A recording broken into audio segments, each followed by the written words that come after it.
Somewhere beneath an Icelandic glacier that has been filtering rainwater for over 4,000 years, a liquid is forming, one that will eventually be poured in a crystal Riedel glass for $800 a bottle. It has no color, no calories, no alcohol. It is, by every chemical definition, water. And yet, in the most rarefied dining rooms on Earth, it is treated with the same deliberate reverence as a first-growth Bordeaux. The global ultra-premium water market is no longer a curiosity or a punchline. It is a fully realized luxury category, complete with its own connoisseurship, its own vocabulary, and its own fiercely loyal clientele. The overall bottled water market is projected to exceed $500 billion globally by 2030. The buyers are not eccentric outliers. They are the same consumers who commission bespoke suits, cellar vertical vintages of Domaine de la Romanée Conti, and cross-continents for a single meal. For them, water has become the final frontier of discernment. To understand why, one must begin not in a hotel ballroom or a Michelin-starred dining room, but deep inside the earth itself. The most coveted waters in the world share a single foundational quality: extreme geological patience. Aquapana, drawn from the hills of Tuscany, travels through sandstone formations in the Apennine Mountains for approximately 14 years before surfacing. Iceland's Ölfusholt springs emerge from lava fields formed during the last ice age, carrying a mineral silence that sommeliers describe as almost meditative. Then there is Acqua di Cristallo Tributo a Modigliani, widely cited as the most expensive commercially available bottled water in the world, retailing at approximately $60,000 per 750 milliliter bottle. The price is not purely for the water, which is sourced from springs in France and Fiji, and glacial water from Iceland, blended with 5 grams of gold dust. It is for the bottle, hand-blown Murano glass sheathed in 24-karat gold, designed by Fernando Altamirano. The object and the liquid have become inseparable.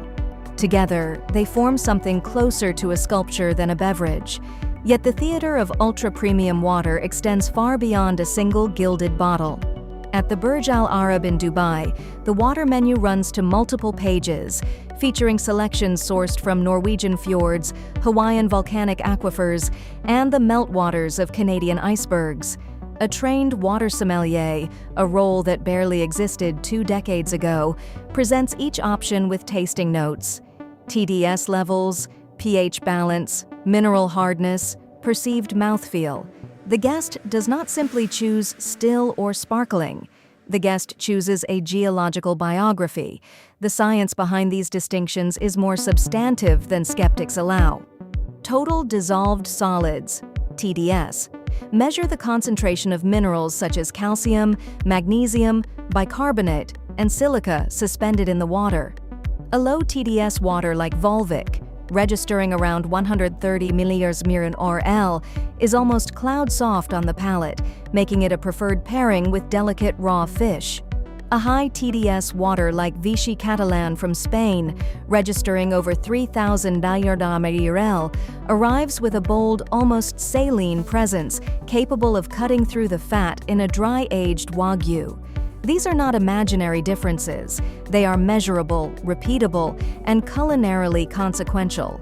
The formal certification of water expertise is itself a statement of the industry's maturation.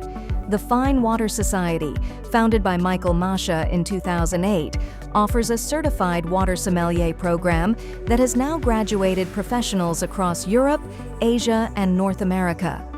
Martin Rees, who holds a position at a restaurant in Los Angeles, is widely credited with bringing water sommeliership to mainstream American fine dining. His water menus have been covered by outlets from the New York Times to Wallpaper, each time prompting a fresh wave of incredulity, and each time quietly converting a few more disbelievers.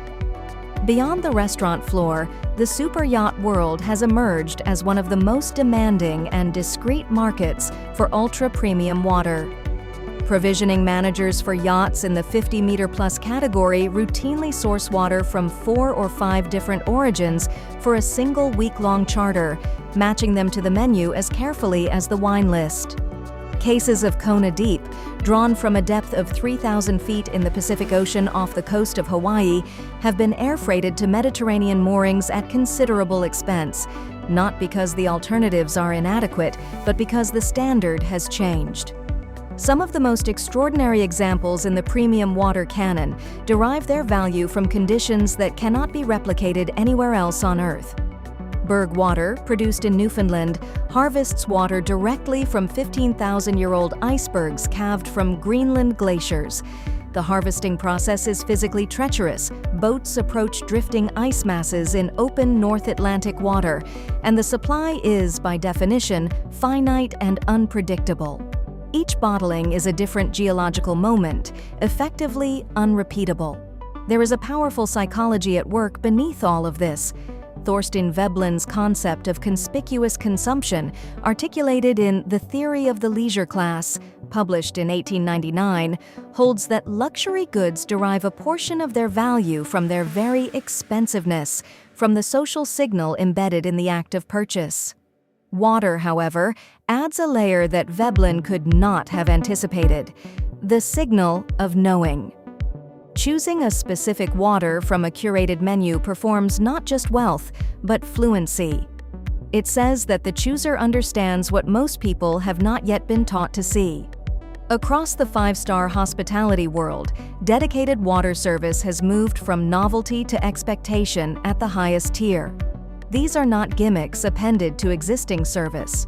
They are structural acknowledgments that the guest arriving at a certain level of establishment expects to be offered a considered choice, even, or perhaps especially, about something as elemental as what fills their glass.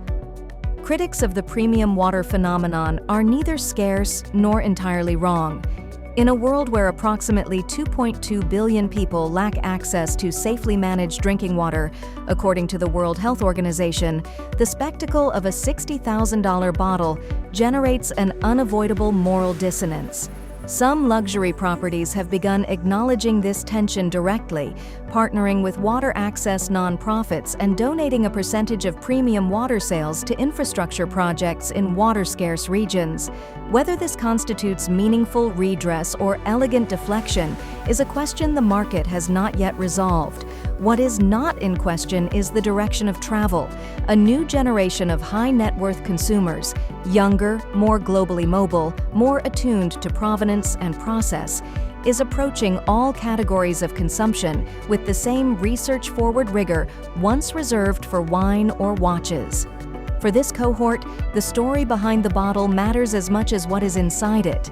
Water, with its ancient geological narratives, its vanishing sources, and its irreducible necessity, offers a story more elemental than almost anything else in the luxury canon.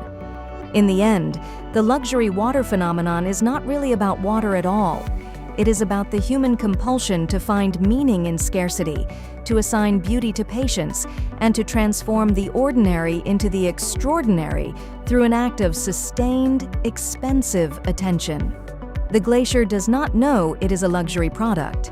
The aquifer does not understand the sommelier's tasting notes. But somewhere in the silence of a Michelin-starred dining room, a glass is filled. And for a brief moment, 4,000 years of geological time sits on a white tablecloth, waiting to be appreciated.